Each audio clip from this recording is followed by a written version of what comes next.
Hello guys, welcome to my channel. আমার ছোটোবেলাকে তোমাদের সকলকে নমস্কার, স্বাগতম। আর আমি আজকে কি রান্না করেছি দেখো। এখানে চোখে ঘুম নিয়ে কি রান্না করেছি। চোখে ঘুম আমি যে কবে থেকে ঠিক মতন ঘুমাই না, ঠিক মতন আমি নিজেও জানি না। তা দেখো, তোমাদের একটাই কথা বলবো যে কবে দিয়ে আমি ঠিক মতন ঘুমাই না। আর এখানে মাছ, আলু আর ফুলকপি, আর ঘরের ভিতরে সবসময় চিল্লাবিল্লি সবসময় হতেই থাকে, কিছু না কিছু হতেই থাকবে, যার জন্য আমার ঘুম শেষ। আর আমি সত্যি বলতে এই ঘরে এতটা কষ্ট হচ্ছে এখন, মানে সত্যি বলতে মনে হয় যে অনেক কিছু একটা করি।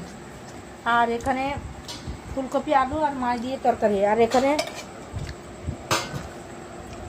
কি বলে কলমি শাক ভাজা।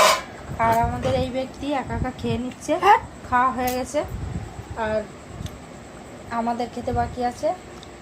ভিডিওটা ভালো লাগলে একটা লাইক করুন, অবশ্যই করে দিও। আর এখানে ফুলকপি, আলু, মাছ দিয়ে তরকারি করেছি, সেই দেখতে হয়েছে কিন্তু। আর অতটা কথা বলতে পারছি না, এতটা চোখে ঘুম নিয়ে কতটা কষ্ট হয় রান্না বান্না করা, সেটা আমি বুঝতে পারি, আমি জানি।